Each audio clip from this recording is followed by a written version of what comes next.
En la cima del monte Fatetar se asienta el castillo del mismo nombre.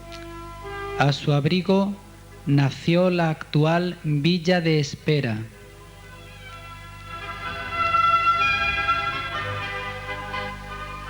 El castillo que contemplamos hoy es el reflejo de una lenta evolución histórica que abarca milenios.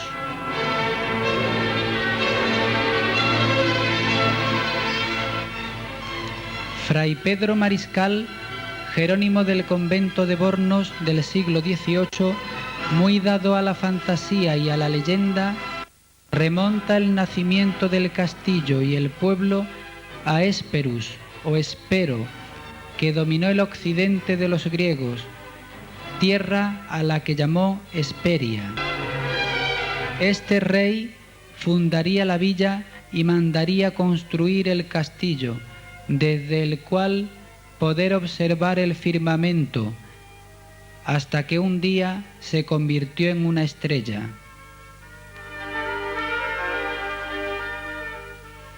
Esta es la leyenda, pero lo cierto es que los restos del antiguo poblado ibérico, como nos muestran estas imágenes, se pueden contemplar todavía en lo alto del monte, delante de las mismas puertas de la ermita.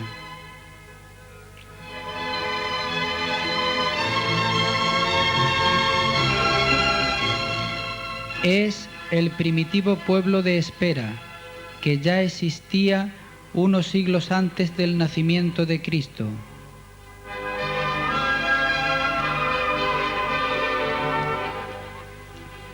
Posteriormente lo ocuparon los romanos, creando una pequeña aldea cercana a Esperilla. Una vez que su imperio sucumbe, uno de los pueblos germánicos que invade nuestra península domina el poblado, los visigodos.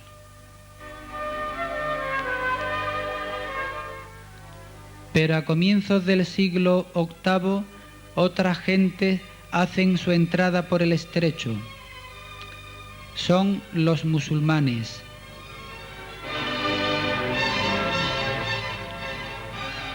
En efecto, Musa ibn Nusair, valí de Túnez, después de la batalla de Guadalete, comienza la conquista de la península. Por la antigua calzada romana que discurre a lo largo de la Sierra Gamaza, pasa por los cortijos de las peñas y los barros, y dejando atrás Esperilla, viene a enlazar con Torres Alocaz. Debió entrar Musa. Este camino siguió también 2 siglos después el que sería primer califa de Córdoba, Abderramán III, cuando venía de apaciguar parte de las provincias de Málaga y Cádiz.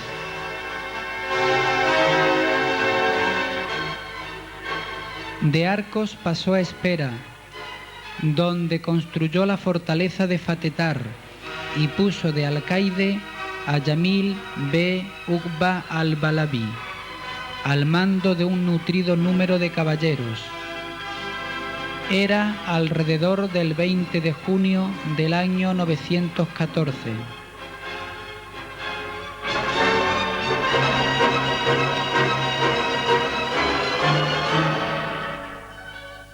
Esto nos da idea de la importancia militar que adquiere el castillo.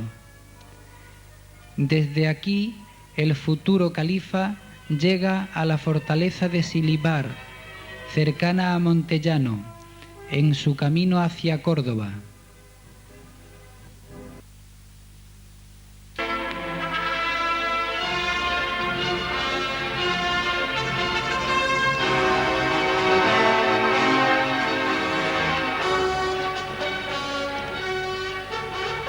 Al norte del castillo se encuentra la ciudad iberorromana de Esperilla.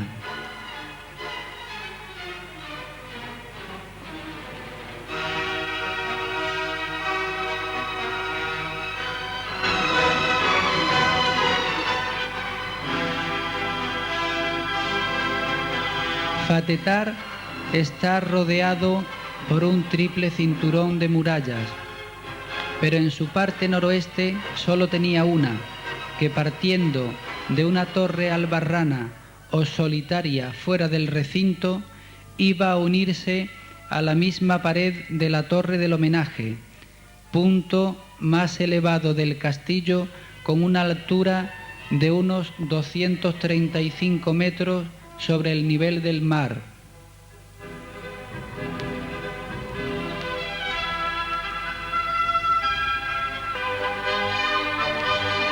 Espera, en época musulmana, sería una pequeña aldea al amparo de la fortaleza, ya que en algunos textos árabes aparece con el nombre de Mahsar Experem.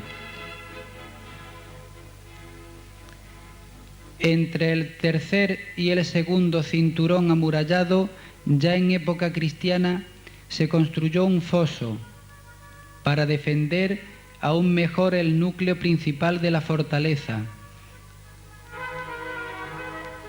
En esa segunda muralla se conserva todavía un cubo de vigía y podemos observar las almenas reconstruidas a finales de los años 60.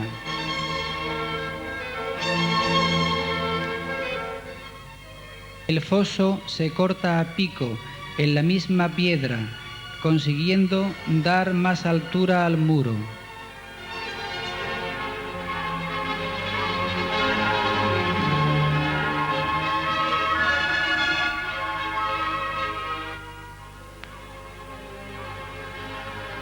Otra muralla transversal separaba los dos cinturones exteriores. Con ello se conseguía una mejor defensa de la entrada principal y unía las paredes de la actual ermita y la muralla exterior, situada encima del Tajo, formado al aprovechar la piedra del monte como cantera.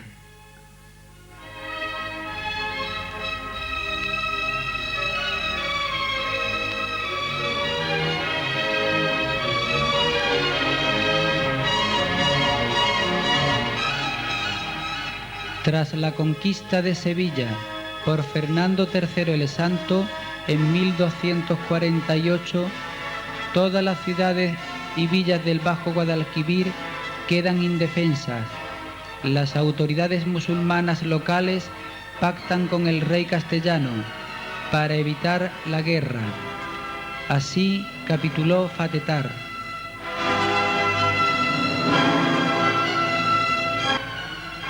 Lentamente se va incrementando el número de pobladores cristianos en toda esta zona, que por mucho tiempo se llamará la Frontera, como indican muchos de sus pueblos, desde Córdoba a Cádiz. Así nos encontramos con Aguilar, Morón, Arcos, Jerez, Chiclana, todas llamadas de la Frontera.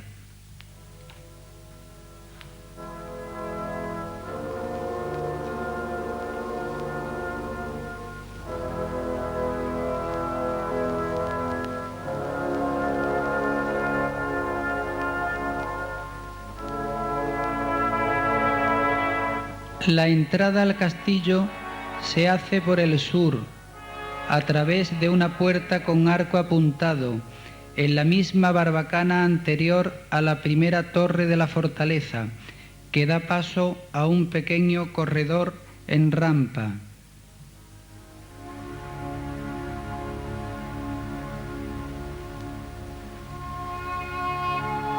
A la izquierda existe un horno y un poco más adelante una pequeña construcción, junto a la cual encontramos la escalera para subir a la terraza, donde se encuentra un gran aljibe tallado parcialmente en la roca y al que sirve de pared el muro de la barbacana antes mencionada.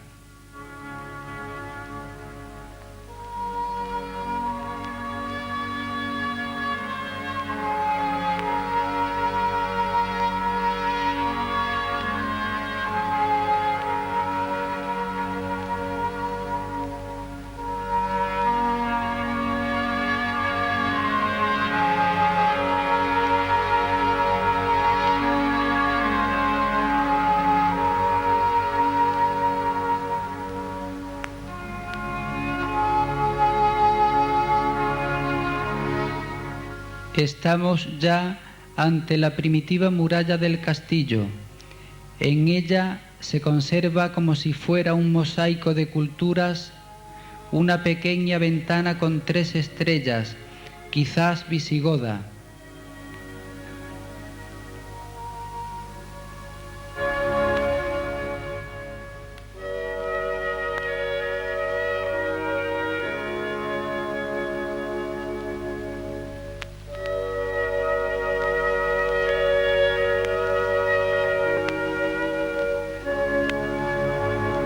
Otra, un poco más elevada y ciega, que tiene un arco de herradura árabe, enmarcada por un alfiz.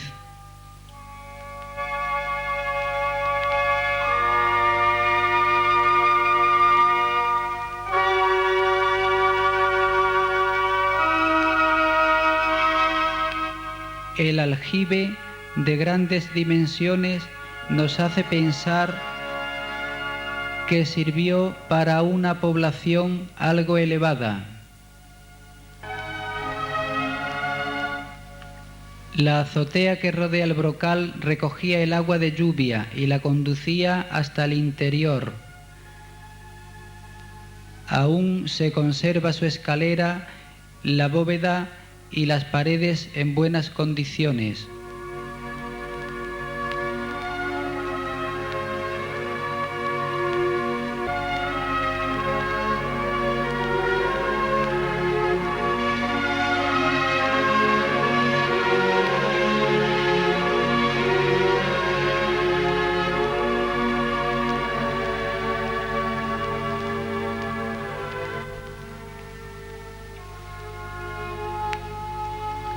Al principio de la conquista castellana, Fatetar dependía de Arcos y gozaba de sus privilegios otorgados en Sevilla y Toledo en 1256 y 1264 respectivamente. Una vez dentro de la primera torre, en la que se entra por una puerta adintelada, con arco de descarga por ambos lados de la pared y protegida por un matacán, podemos seguir el pasillo que corre entre la ermita y la primera muralla.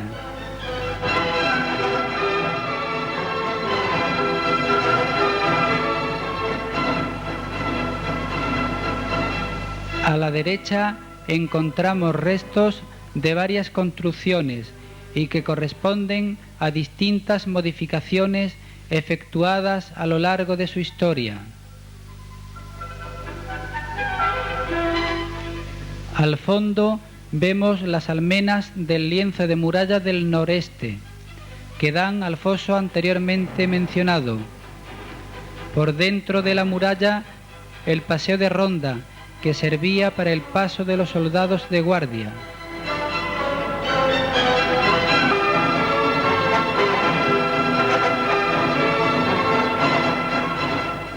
En 1304, pueblo y castillo entran en la donación del rey Fernando IV a Fernán Pérez Ponce de León, junto con Carissa y Santiago de Criste, la actual Santiago, en Las Viñas. Entonces, Espera se segrega de Arcos y adquiere término propio, por lo que se convierte en municipio independiente.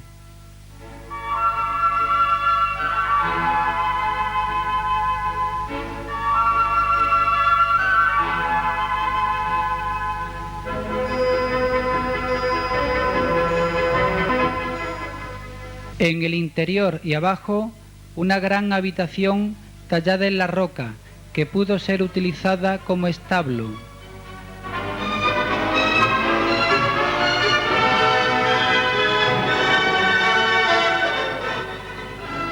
Volviendo a la primera torre, podemos girar a la izquierda y ascendemos por una escalera desaparecida al recinto principal, al fondo del cual se encuentra la torre del homenaje.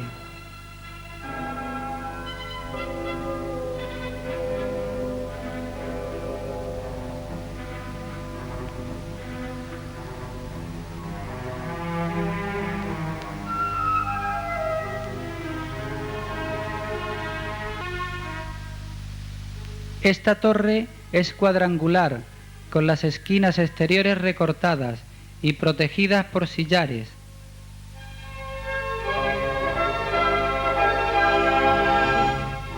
El acceso se realizaría por una escalera desaparecida en la cara sureste, que asciende hasta la puerta parcialmente reconstruida hace pocos años.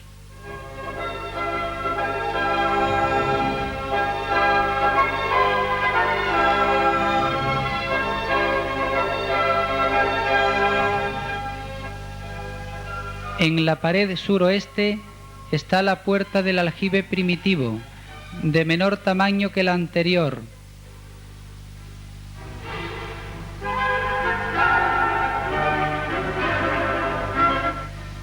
Este aljibe es de forma ovalada y mucho más pequeño que el que vimos anteriormente.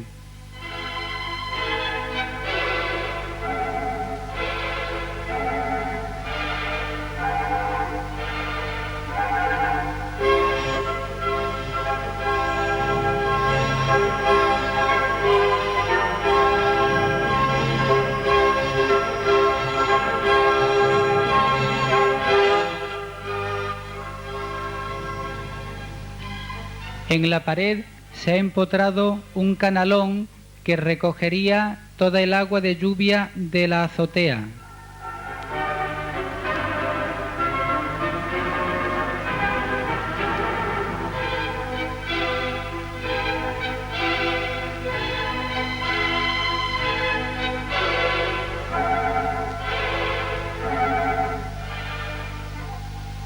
Tiene un brocal en el interior de la habitación de la torre. Dicha habitación está dividida en dos piezas separadas por un arco de medio punto que sirve de sostén al techo.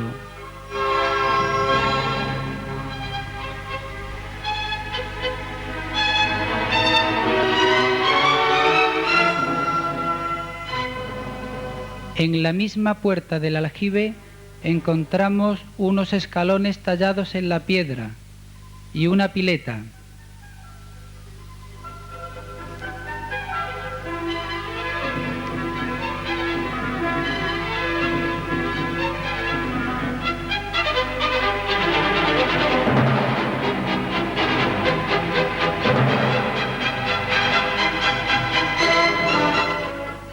Algo más abajo, los restos de una canalización de agua que posiblemente llevara la sobrante hasta el aljibe mayor.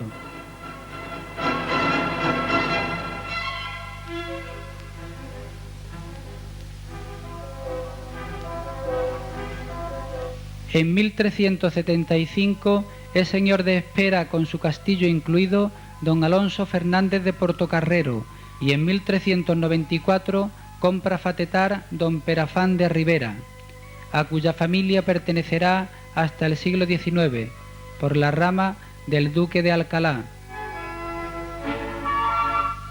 Desde la cima se puede controlar todo el territorio circundante. Divisamos desde sus almenas Montellano, castillo al que llegó Abderramán III después de la fundación de nuestra fortaleza, la Sierra de Algodonales, Matrera,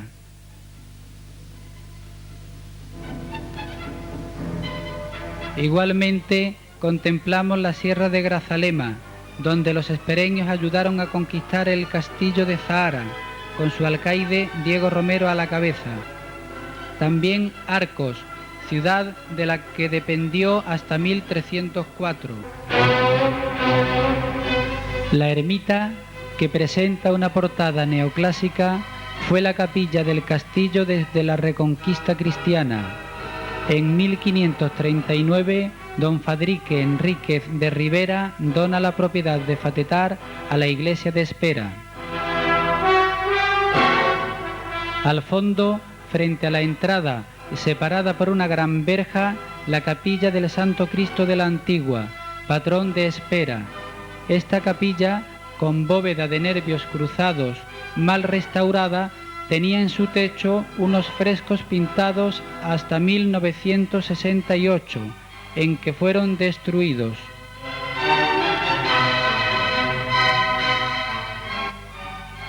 El Cristo es una talla más bien pequeña y de una rigidez casi románica que el padre Mariscal describe como de mucha antigüedad en color, hechura y misterio, aunque creemos que será del siglo XVI o XVII.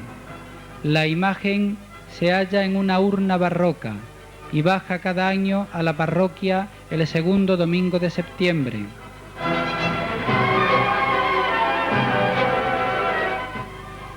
En el mismo altar y a la derecha del Cristo, una imagen de Santiago Apóstol, bajo cuya advocación estuvo la ermita que al principio se llamaba del Señor Santiago del Castillo. De la ermita procede una tabla que perteneció a un retablo, el abrazo de San Joaquín y Santa Ana ante la puerta dorada. Romero de Torres habla de su buena ejecución y brillante colorido. Meyer la considera obra magistral.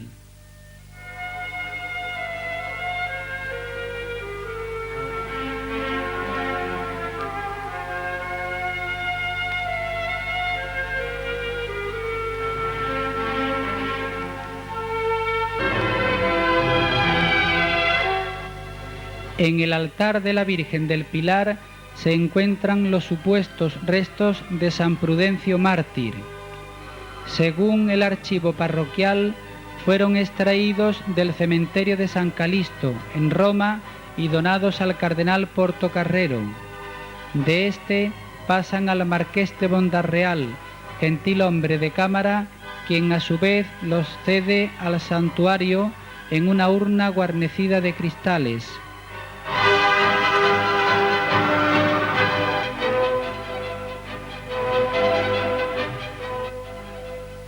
El recinto de la ermita está dividido en 3 partes, separadas por 2 arcos. La primera y la última tienen bóvedas de crucería. En la primera los nervios descansan sobre capiteles empotrados en la pared, pero sin columnas. Para conseguir más claridad se construyó un rosetón en la misma fachada por encima de la puerta.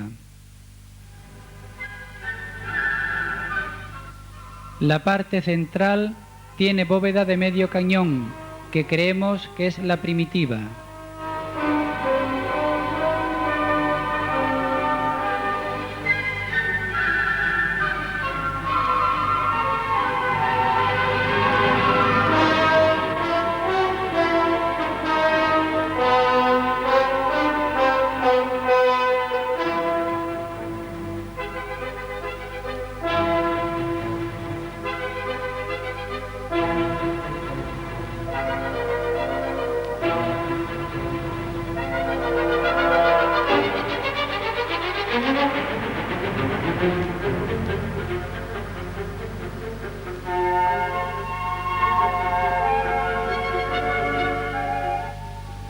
Son típicas de todas las ermitas las ofrendas.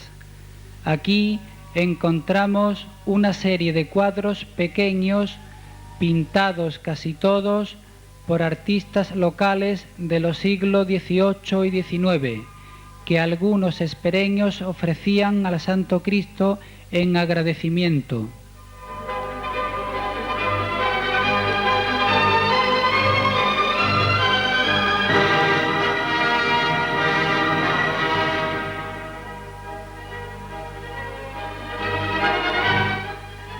Junto a la ermita se conservan unas habitaciones que sirvieron de vivienda al santero hasta los años 60. Una de ellas es todavía la sacristía.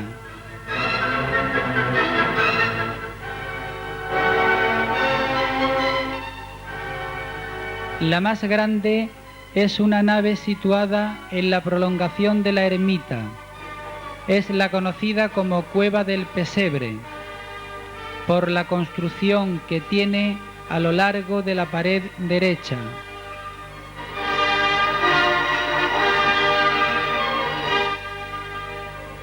Su bóveda también es de medio cañón.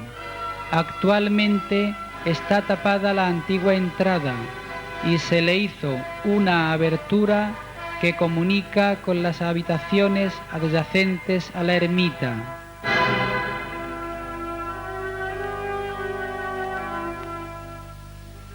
Según Muñoz Torrado, esta iglesia del Santo Cristo en el siglo XIII no tenía beneficios y la servían clérigos de Arcos, a quienes pertenecía la tercera parte de los diezmos.